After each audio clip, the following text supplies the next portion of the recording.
This success over the last month, and we're taking the word of the Houthis, but they didn't want any more, and I understand that, and they have decided that they don't want to do this anymore. So I'm proud to have him as a friend. Steve's a very fantastic guy. I picked him out of a lot of people. I had a lot of choices. But I said, we need somebody with two things, a great personality and somebody that could negotiate. And he's got both of them in spades. He's also really smart. So I want to thank everybody for being here. And I want to, very, very importantly, I want to say to Marco Rubio that you're swearing in a very important person. And Steve reports to Marco. I said, Steve, you better do a good job of Marco. He will fire you so violently, you have no idea. But Marco, if you could administer the oath. Thank you very much, Marco. Thank you, Steve.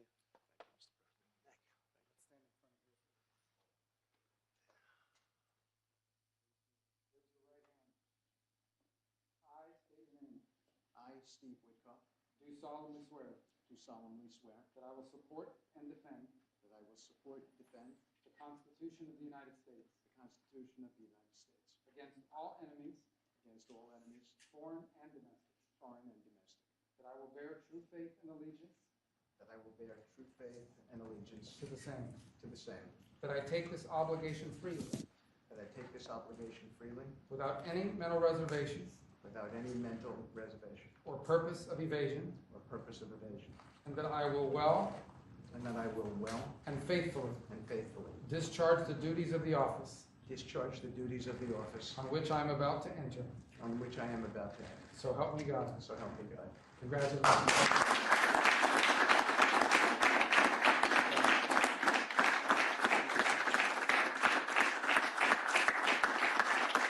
Do you have any, good job. Thank you, Marco. Any questions for Steve? Mr. President, do you have any reaction to the attacks between India and Pakistan? No, it's a shame. We just heard about it just as we were walking in the doors of the Oval. Just heard about it. I guess people knew something was going to happen based on a little bit of the past. They've been fighting for a long time. They've been fighting for many, many decades and centuries, actually, if you really think about it. No, I just hope it ends very quickly.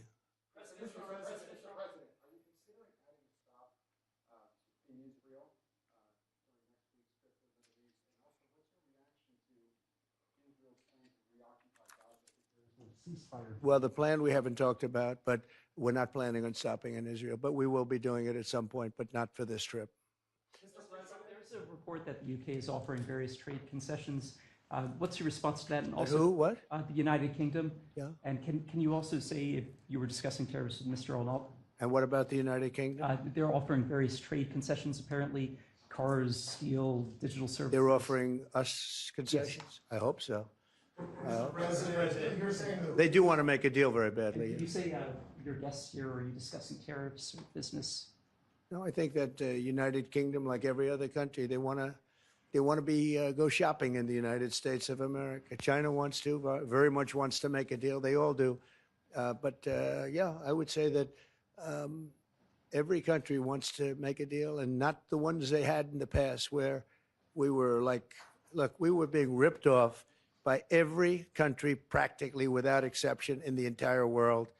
And those days are over. Those days are over. And, I said before in our meeting with the new and very talented Prime Minister of Canada that we have some very big announcement to make. It's not about trade. It's about something else, but it's going to be a truly earth-shattering and positive development for this country and for the people of this country. And that'll take place sometime within the next few days. Any plans for Mr. Witkoff to travel once again to Russia? And as you mentioned in your remarks, he's traveled to Russia on a number of occasions. He's met with President Putin. What type of progress is being made as it relates to all of those visits that he's made to Russia? I think a lot, because I think Russia wanted to take all of Ukraine and they've stopped. That's a lot of progress. It's small. It's a portion of Ukraine. But no, I think a lot. I think if we weren't here, they would be right now fighting to take the whole country, and they're not doing that. So I think that's a lot of progress. Mr. President, please. Does it frustrate you that Russia continues to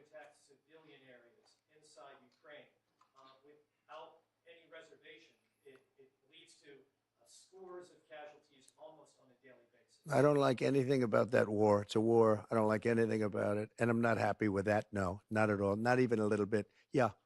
President, you said the Houthis are backing down. We're seeing conflicting reports that they plan on continuing to attack Israel in support of Gaza. Does that change the equation? No, I don't know about that, frankly, but I know one thing, they want nothing to do with us, and they've let that be known through all of their surrogates, and very strongly. You said that all hell would break loose if the rest of the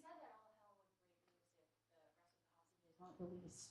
Is there a hostage deal that's imminent, and are you talking to Netanyahu right now about their plan to level the rest of Gaza? We're talking to him about a lot of things right now.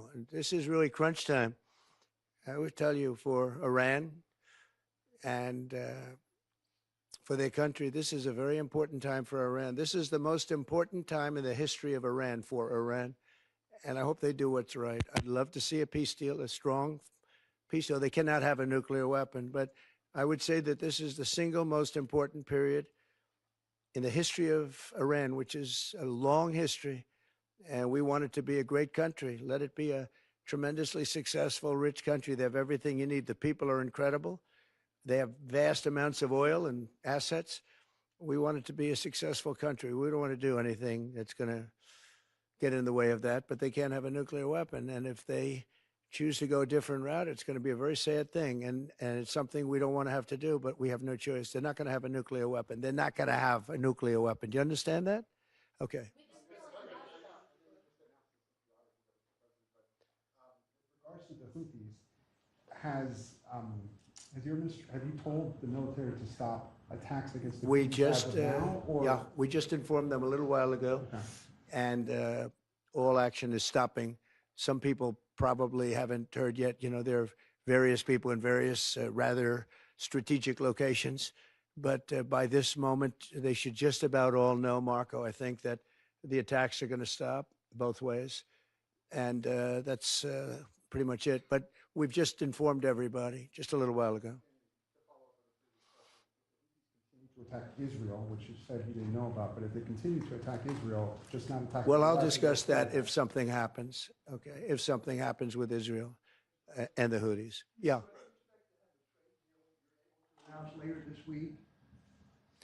Well, I can announce all of them now. I could announce 50 to 100 deals right now because, you know, I'm the shopkeeper and I keep the store. And, you know, I know what countries are looking for and I know what we're looking for. And I can just set those terms and they can go shopping or they don't have to go shopping because everybody wants to shop here. This is like a beautiful store. This is like one of Bernard Arnault, or maybe I should say Alex, even more importantly, Young, the future. But Bernard, it's an honor to have you. We'll have a meeting after this. But he has the greatest stores in the world, and they want to shop. Our country is the greatest store in the world of that kind, and everybody wants a piece of it. And they took advantage of us for years because we allowed presidents, our presidents allowed it to happen. You know, I don't blame China, and I don't blame Vietnam, and I could name every single country all the way up and down the line, South Korea. Every single country took advantage of us without exception. Japan, these are friends of mine, but they took advantage of this country. They ripped off our country, selling us millions and millions of cars a year, and we sold them none. We weren't allowed to sell them a car. They took advantage of us. I don't blame them. I blame the people that sat behind that desk that allowed it to happen, but I don't allow it to happen. I didn't in the first term, but this is a much stronger position because we're the greatest economy in history in our first term. Stock market was up 88%, and we had numbers much better than that. But this is going to be, I think, a much better term, and I think the tariffs are coming in, starting to come in. We were losing $5 billion plus a day on trade. Now we're not losing that kind of money, and we'll soon be making a lot of money a day and a year and a month. You and perhaps the Attorney General. The Justice Department recently received a criminal referral against New York Attorney General Tish James for fraud. We haven't heard much about it. Could you or the Attorney General give us an update as to what's going on with that investigation? Well, I don't want to get involved in something that Pamela's involved with. If you'd like to say something, Pam? I can say unrelated to that, she's a disaster for New York. She's a horrible, horrible human being. And I think she's a total crook. There's no question about it. But that's just my opinion. Pam's going to have to do what she wants. She's a very bad person. She's a very, very bad person who campaigned solely on, I'm going to get Donald Trump over and over again. She's a sick person. But that's has nothing to do with what Pam does.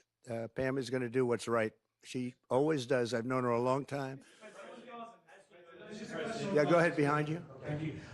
On Gaza, you said there's been progress in the Middle East. But at the moment, as a colleague said, Israel, Netanyahu is saying he now wants to conquer Gaza.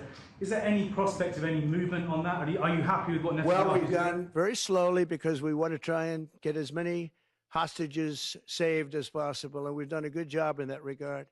2 weeks ago, I had 10 hostages come in, and they thanked me profusely, and I said, you have nothing to thank me about. What they went through is incredible. They lived in a pipe. You know, they keep hearing about caves. It was a pipe 3.5 feet high.